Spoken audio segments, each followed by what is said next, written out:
राजस्थान विधानसभा चुनाव में अब तक हुई वोटों की गिनती के बाद लगभग तय माना जा रहा है कि राज्य में बीजेपी की सरकार बनने जा रही है। इसके साथ ही सवाल उठने शुरू हो गए हैं कि बीजेपी राजस्थान में किसे मुख्यमंत्री की कुर्सी सौंपेगी।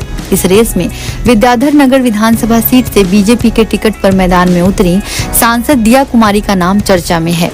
राजस्थान विधानसभा चुनाव का रिजल्ट आने के बाद जब दिया कुमारी से पत्रकारों ने पूछा कि वह राजस्थान की अगली मुख्यमंत्री हैं, तो इस सवाल पर वह गोलमोल जवाब देकर आगे निकल गईं। राजसमंद सीट से सांसद रहते हुए विधायकी के चुनाव में उतरने वाली दिया कुमारी ने कहा कि समर्थकों और कार्यकर्ताओं ने काफी मेहनत की है, यह उसी का रिजल्ट है, इसलिए वह खुश हैं। हमारे प्रधानमंत्री की वजह से हम राजस्थान, मध्य प्रदेश और छत्तीसगढ़ जीते हैं। हमें इतनी बड़ी जीत की उम्मीद नहीं थी, हमें उम्मीद से ज्यादा बड़ी जीत मिली है। इससे साफ है कि बीजेपी और पीएम मोदी पर देश की जनता को जरूरत से ज्यादा भरोसा है। दिया कुमारी ने कहा, मैं अभी भी सांसद हूं, इसलिए खुद को चुनाव प्रचार के दौरान महारानी की बजाय सेविका कहकर संबोधित किया। इस बार जयपुर की बेटी को जयपुर की जनता ने अपनाया है, इतने अच्छे वोटों से मुझे जिताया है।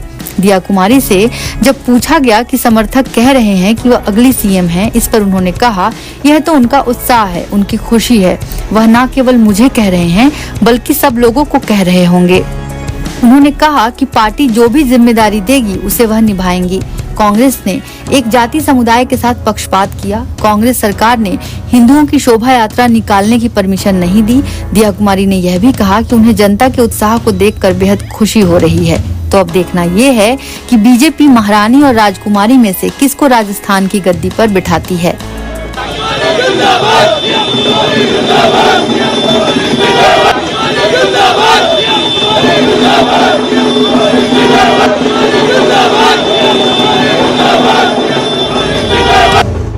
हंगामा टाइम्स की तमाम खबरों को देखने के लिए हंगामा टाइम्स को सब्सक्राइब कर लीजिए और बेल आइकन दबा लीजिए। अगर आपको ये वीडियो अच्छा लगा हो तो लाइक बटन प्रेस कर अपनी प्रतिक्रिया हमारे कमेंट बॉक्स में देना।